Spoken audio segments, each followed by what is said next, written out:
Happy to Jeff here. Another post on AI topics, and this is another one that kind of follows up on the one I talked about replacing people. It's a little more in depth because I've been seeing more posts on LinkedIn over the past week that help kind of ask more questions and dig into some more answers, possible answers. We're all discovering as we go through this.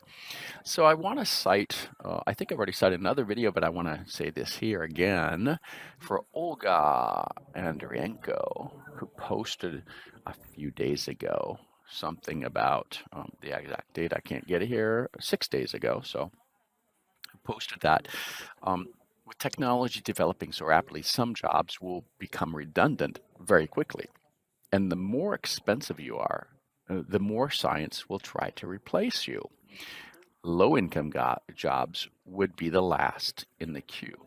So what Olga is mentioning is that the more expensive you are, the higher the more cost it is, then the more science will try to replace that higher cost. And that lower income jobs, lower education jobs, lower income jobs potentially will be the last ones to be replaced.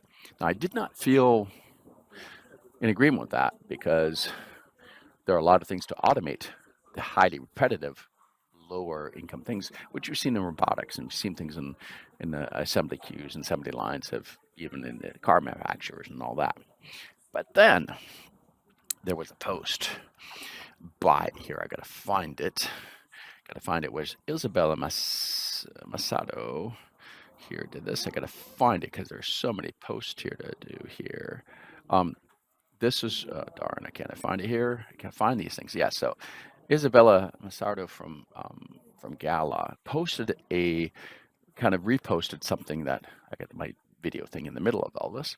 Reposted something that came from the Guardian opinion about Price Waterhouse Cooper predicts that AI. This is done one day ago. So Price Water Cooper, PwC predicts that AI will produce a 15 trillion boost to GDP by 2030. Fantastic.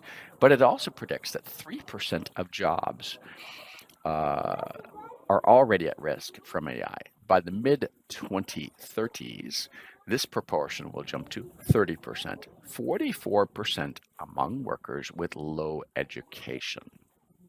That's a lot of people who will need to upskill, retrain, or drop out of the workforce. So here it's actually PricewaterhouseCoopers is actually saying the opposite, that which I kind of felt was going to be the case, that the lower education positions, blue collar jobs, we call that, will be the higher risk ones. And here they're aiming at 44% among those workers. Now, there's no real answer to this. We don't know. This is all predictive, right? Which are all kind of conjecture and prediction. But what I've seen is that it's not the higher skill ones we're aiming at because there's few people doing that. You don't want to work on automating things that few people do. You want to the general thing of automation is to replace highly repetitive jobs, which are the ones you've got more people working on because you got a lot of people to do the manual tasks that you eventually want to automate because you want to remove those tasks and have the people upskill to do other things. So I agree with PricewaterhouseCoopers on this one. That'll be the lower education, lower income, more blue collar kind of jobs, highly repetitive, kind of assembly line things and all that you can automate. It won't be just because you gain more, because you're getting more, not always, but you've got these tasks that are unique or kind of higher focused. You got to pay the person for that knowledge, and that person, there aren't a lot of people doing that task, so it's too much investment to replace one person who knows one thing, right? Or a few things. It's way easier to replace. It's like software testing. You don't want to automate tests. I've said this before, that you only do once. Okay. You want to automate tests that you're doing all the time. Every single test, every single time, every single version, everything.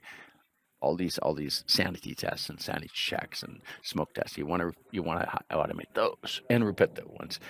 They're all going through because all those kind of less because you're doing the manual at a time you shouldn't be. So this kind of pulls into this, makes us focus on, you know, what types of jobs will be potentially replaced if they are.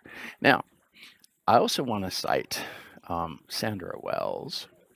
Sandra, I said I was going to cite you on this one because I thought it was great.